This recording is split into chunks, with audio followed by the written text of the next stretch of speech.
Hiya there, I'm Sophie, and this is our low carb, sugar free cooking channel with my partner Ronnie, aka John from MasterChef. I don't think I'll ever tire of saying that.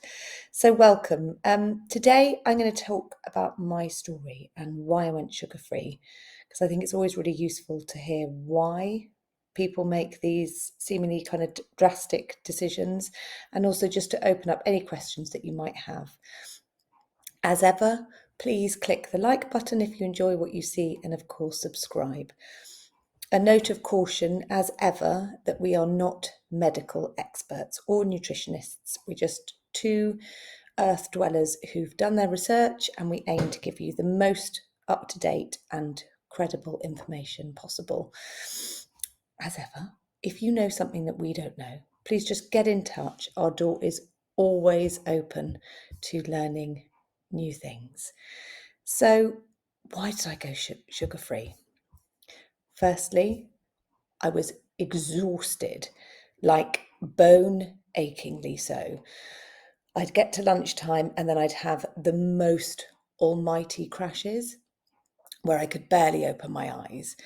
I had two young daughters who were then 4 and 1, so I put it down to the usual crashes expected with early motherhood. But increasingly, it felt kind of beyond the realms of normal, and I started to worry about how I would get through the day. It was genuinely quite scary. Look at these sweet little couch potatoes. Well, I was becoming one of them, and not as sweet and smiley as these guys.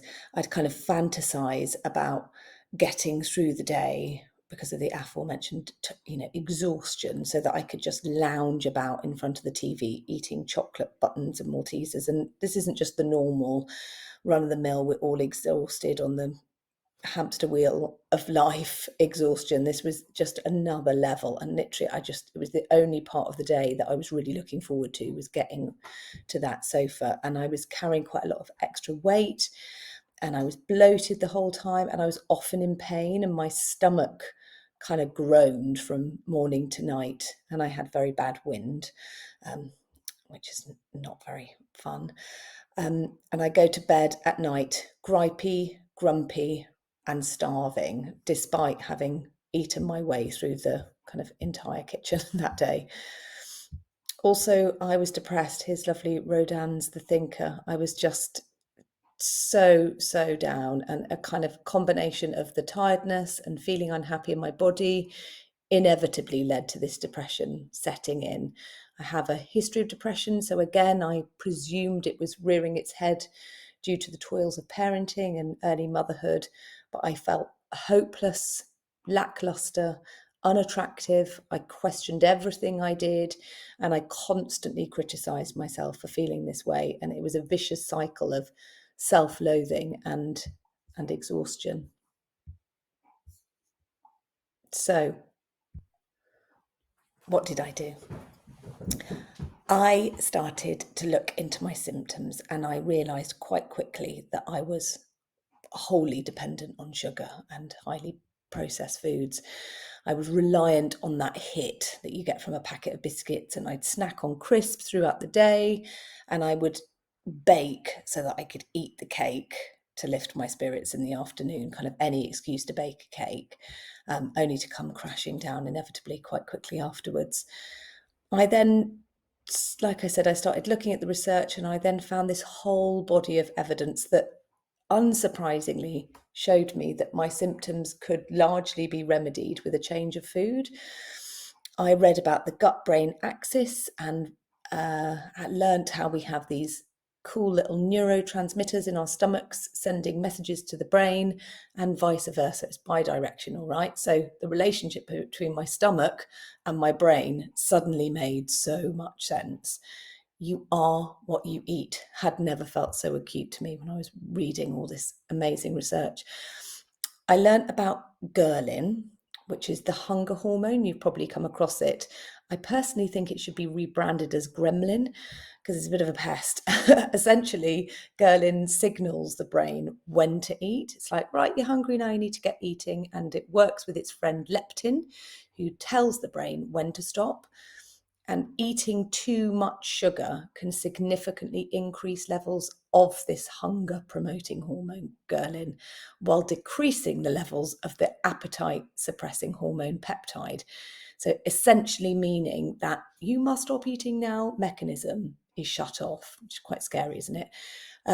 I read compelling research showing how sugar can have effects similar to drugs of abuse, generating a dopamine response for pleasure in the short term. But then, as of course the dopamine signal downregulates, more sugar is needed for the same effect.